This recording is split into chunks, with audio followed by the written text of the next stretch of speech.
आज मैं आपके लिए बहुत ही मज़ेदार भरवा बैंगन की रेसिपी लेकर आई हूँ, जो कि नहीं खाता वो भी खाएगा और बार बार मंग पकवाएगा। तो फिर चलिए स्टार्ट करते हैं। अस्सलाम वालेकुम मेरी प्यारी बहनें, कैसी हैं आप सब? उम्मीद करती हूँ आप सब ठीक होंगी। मैं भी ठीक हूँ आपकी दुआओं के साथ। तो सबसे पहले बैंगन हमने बहुत अच्छे से छोटे छोटे से ले लिए हैं। आपने देख के लेने हैं कि ये ख़राब ना हो और बहुत अच्छे से हों। तो आपने फ्रेश बैंगन लेकर आने हैं। तो बैंगन हमने ले लिए और इसको अच्छा सा वॉश करके इनकी तमाम की मट्टी हमने ऊपर से उतार ली है। और अब हमने इसको पीसीज में करना है। पीसीज हमने इसको दो दो नहीं करने, हमने अलग नहीं करने, हमने इनको दरमियान से काट के 4 पीसीज में कर लेना है।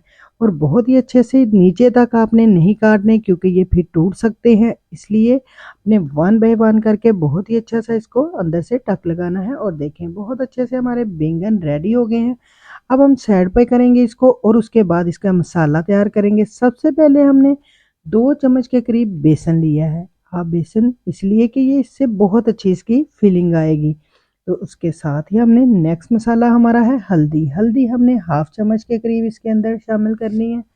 उसके साथ ही 1 चम्मच भर कर आपने सुरख मिर्च का इसके अंदर शामिल कर देनी है।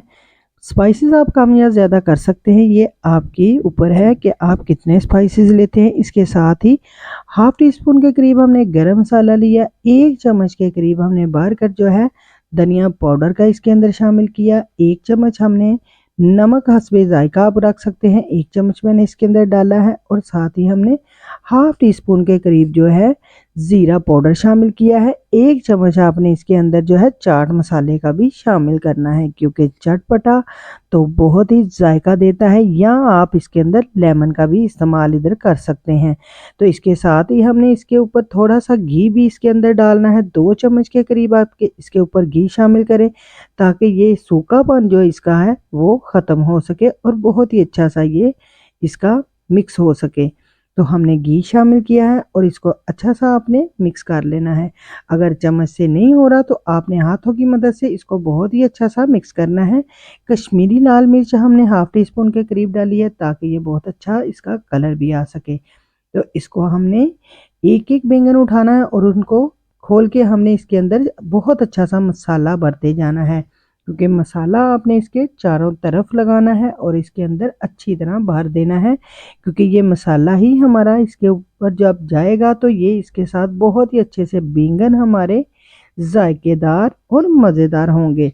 शायद ही आपने ऐसे बैंगन खाए होंगे। तो ये देखें हमने तमाम बैंगन का मसाला भर लिया है। अब हमने 1.5 चम्मच या 1.5 कप के करीब आपने इसके अंदर घी शामिल करना है। उसको अच्छा सा आपने गर्म कर लेना है। गर्म करने के बाद 1 बाय 1 करके आपने तमाम बैंगन जो है इसके अंदर शामिल कर देने हैं और इसको आपने मिक्स करते जाना है, ताकि बहुत ही अच्छे से ये चारों तरफ से जो है फ्राई हो सके। क्योंकि फ्राई हमारे करना बहुत ही अच्छा से है, ताकि इसका फ्राई हो और इसके अंदर से भी मसाला जो है पक सके। तो इसको आपने तकरीबन 5 मिनट लगेंगे। आपने ढक कर इसको ज़रा पका लेना है, ताकि इसके अंदर तक जो है इसकी पकाई हो सके। अब फ्राई भी हो गए हैं और अंदर तक हमारे तकरीबन हाफ कुक से ज़्यादा ये कुक भी हो गए हैं। तो हमने इनको निकाल के अलग कर लेना है। अब उसके अंदर हमने डाला है 1 चम्मच के करीब ज़ीरा और साथ ही हमने इसके अंदर डाल दिया है वो उसी घी में हमने इसके अंदर अदरक लहसुन का पेस्ट शामिल कर दिया है, जो कि 1 क्यूब की शक्ल में है। हमने ये 2 चम्मच के करीब है। बाकी जो प्याज थे हमने उनको अच्छा सा ग्राइंड करके इसके अंदर शामिल करना है, क्योंकि मसाला हमारा खड़ा नहीं होना चाहिए। हमें मिक्स मसाला चाहिए जो कि बहुत ही फ्लेवरफुल आएगा। तो वो हमने ग्राइंड करके इसके अंदर प्याज 3 से 4 प्याज से छोटे मीडियम साइज़ के, तो वो आपने इसके अंदर शामिल कर देने हैं। जब हल्का सा गोल्डन हो जाए तो उसके अंदर आपने सुरख मिर्च, धनिया पाउडर, नमक, ज़ीरा, ज़ीरा पाउडर और साथ ही आपने हल्दी और साथ ही आपने ब्लैक पेपर भी थोड़ी सी इस्तेमाल करनी है। और इसके अंदर हाफ चम्मच के करीब आपने दड़ा मिर्च यानी चिली फ्लेक्स शामिल किया है और चाट मसाला इसके अंदर भी जाएगा। और साथ में इसके अंदर हमने कश्मीरी लाल मिर्च शामिल की है। ये स्पाइसेस जाएंगे। स्पाइसेस आप कम या ज़्यादा कर सकते हैं, जितने आप तेज़ खाते हैं तो थोड़ा सा आप तेज़ भी कर सकते हैं, लेकिन ये बिल्कुल परफेक्ट है हमारी रेसिपी के लिए। इसलिए हमने इतने ही मसाले डाले हैं जितना हमें ज़रूरत है, क्योंकि मसाले हमारे बैंगन में भी हमने पहले शामिल किए हैं, इसलिए हमने कम ही इधर रखे हैं।